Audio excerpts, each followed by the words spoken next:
Hello, this is Kelly Hamon. Welcome to the Resiliency Coach podcast. This podcast showcases people who have faced difficult times and how they got through it. These experiences are real and sometimes raw. The people who share their stories are here to tell you that you're not alone in your struggle. They share the tools and resources they use in healing. If you're looking for solutions for getting through tough times, contact us at www.resiliency.coach. So today, I'm interviewing my friend, Raquel Marie. And Raquel is a financial literacy coach, author, wife, mother, and proud me mom and minister. So welcome to my podcast, Raquel. Can you tell us what your story is?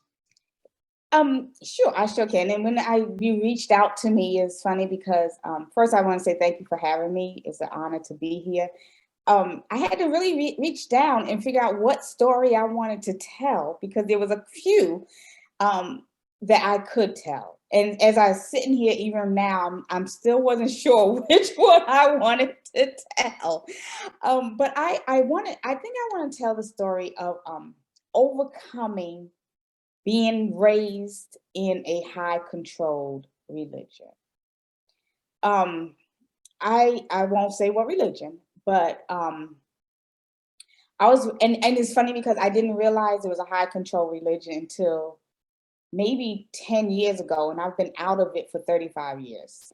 But I was raised in a very high controlled religion where the part that growing up wasn't bad because it was my world. It seemed normal. Everything was normal to me. But then when I was 17, I was kicked out.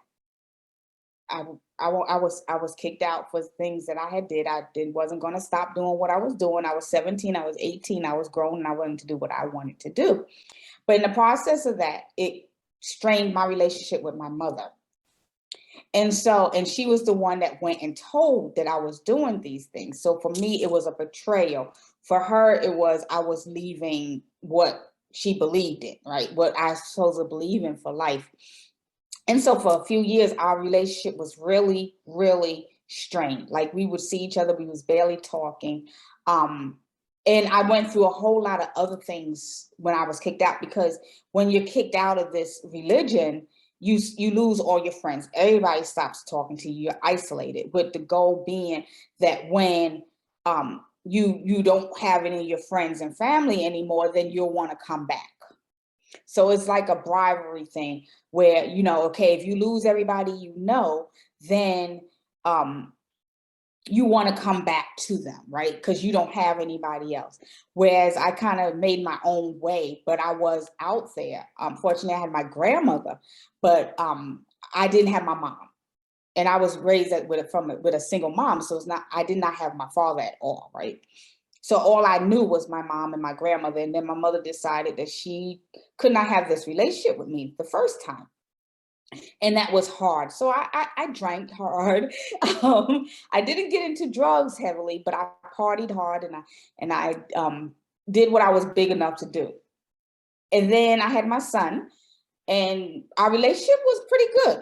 We was good after I had my son. But in my 20s, and I was 18 when I was kicked out. So in my 20s, I partied and I had my son, and our relationship was okay. She was a grandmother, so she saw her grandson, and we would speak, and we wasn't that strong. But what hurt me was I had moved to Delaware, and my grandmother moved down here with me for her last year, and I was always a grandmother's child. My grandmother and I was inseparable. And I moved to Delaware. My mother came to visit, and we had a great relationship. And after my grandmother passed, even though I was still just kicked out, we had a decent relationship. We had gotten to that, okay, you're not part of this religion. I want you to come back, but I'm going to accept that you're not back right now. But every time I see you, I'm going to remind you that you need to come back, because if not, then, you're going to hell, kind of thing. And in the process, though, I was finding my way, right? and I knew spiritually that there was something there, but I had no idea because of what I was taught as a child all my life. And it stayed with me. Even though I wasn't in the religion, the things I was taught would still stay with me. The doom and the struggles and the I'm going to hell because I'm not there, but I'm going to have to deal with that because I'm not going back kind of thing. So my mom and me, we kind of built our relationship. And when my grandmother passed, my mother was still coming to visit me every summer. We was taking family trips and all was well. Until about 12 years ago, I went to New York for another reason. I was staying with my mom. And she's like, I need to talk to you. And I was like, okay, no problem. It's okay. And that Sunday before I was leaving, she pulled me to the side and she said, well, I was reading this magazine and it says that I can no longer have any relationship with you whatsoever.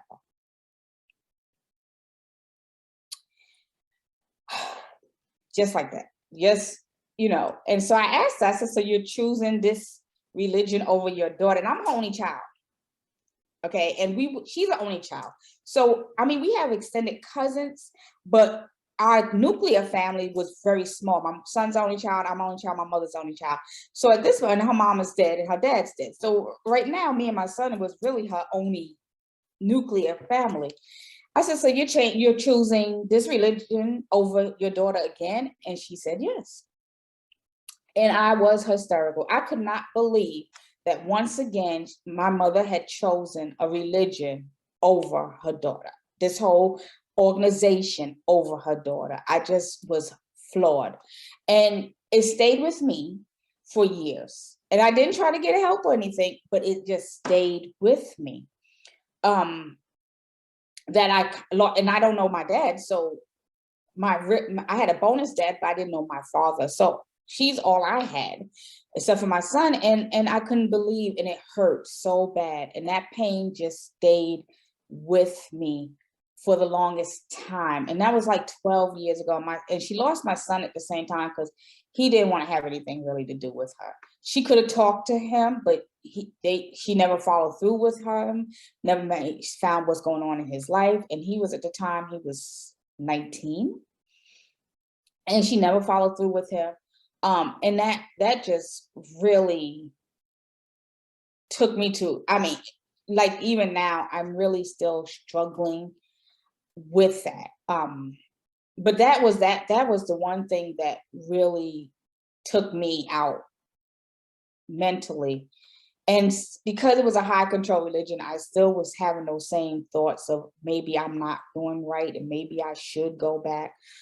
Because if you don't know a lot about high control religions, they know how to get in your head without getting into your head, right? And you think it's normal, and you think, and their way is totally different from anything else you've heard. But in your mind, you think that that's the right way because I was in it from the time I was 5 till I was 18. So I was really deep in it, and my mom was in it. Like now, I guess she's been in it 40 years now, and I can't expect her to leave.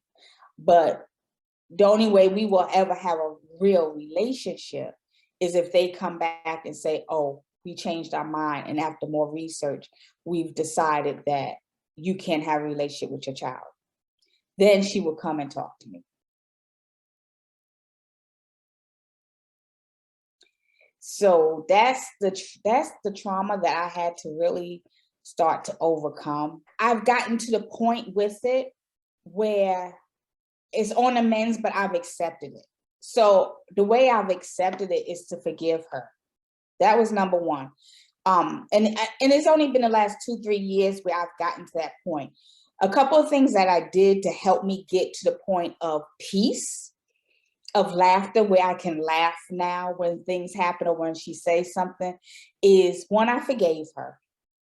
One, I've started really going on to YouTube and listening to others who have come out of this high controlled religion and really listen to other stories and realize that it's not just my story, and realize that the pain is not just my pain.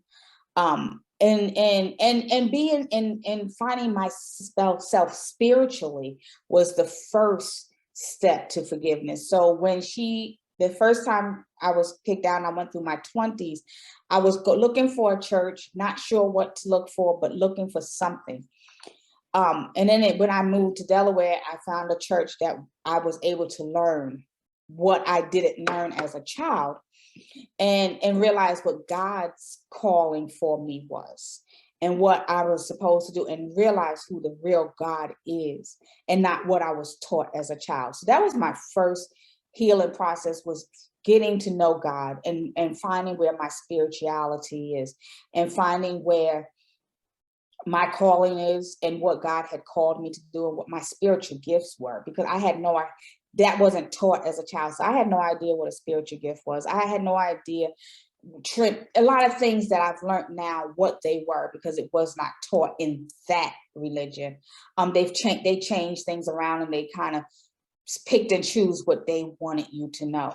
I didn't really know the true love of Jesus in that religion, what I know now. So that was my first healing process. But over the last maybe 3 or 4 years, like I said, it's been a forgiving process for me and my mom. She does not still talk to me, but I text her. And I text her and I say, hi, just checking on you. I text her and say, you know, when she was in the hospital, one of the people she's around let me know. And then she called me when she got out because she knew I needed to hear her voice. And like last year, I was checking on her because I hadn't talked to her in a few months.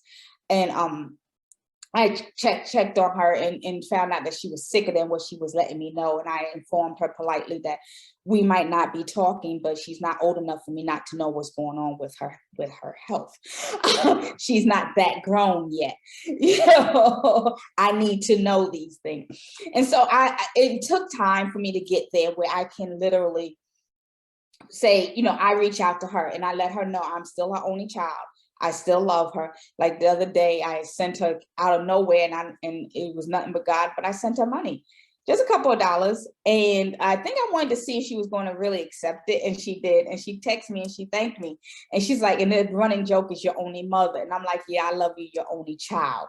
So that's a healing for me, you know, that I was able to I'm able to text her on her birthday, even though she doesn't really do anything for her birthday, but on her birthday, I can text her, as I always have, our little joke, you know, that she knows that means I'm remembering you, even though you're not really acknowledging it. I don't think she can do it with me yet. You know, she texts me and see how her great grandson is, and she wants pictures of him, and so I send her pictures of him, and I'll send her a picture of me in the process. So that has healed me, is to be able to, the power of forgiveness has really helped me move from the hurt. It still hits me every so often, but I can truly say I recovered from it because I don't sleep on it all the time. I don't reflect on it. I reflect on what I can do to be a better mother to my son, even though he's an adult, to be a better grandmother to my grandson, to be a better wife, and to be a better person. And how can I every day come out complete to someone else? So for me, and then I'm in counseling. And so that has helped, is to be able to just be able to talk to somebody, just to talk. Like a lot of times in counseling, she probably doesn't think she's helping, but just for me to get it out. And I talk about my mom, and I talk about the upbringing I was in, and that has truly been a help for me, is to be able to know that I have someone to talk to. So yeah, I have recovered. It might not sound like it all the time, but I'm a better person because I honestly can say I've forgiven myself. Awesome. So I like that you mentioned for your tools that it was forgiveness. One of the pieces was forgiveness, and that's an important tool for a lot of people. I think that is a gift to give ourselves, is the gift of forgiveness. Yes. Because having that feeling of hurt, of hatred, of whatever that emotion was, is so burdensome to ourselves. And I like the analogy that I've heard before. We are drinking the poison, hoping somebody else dies or gets wounded by the poison, when the forgiveness is the potion of healing. And I love that you use that as a tool, as well as that you used God, Jesus Christ, as another tool too, in forgiveness and finding your way through your own religion and your own beliefs to be able to have your own foundation for yourself. And I like too that you talked about finding somebody to talk about it with, because that way you're not alone. And you can feel normalized, and you can feel validated in your feelings and your emotions and your thoughts too.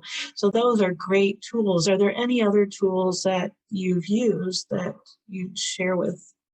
I also prayer, of course, that's my foundation in studying the Word of God, but also journaling. I love to journal.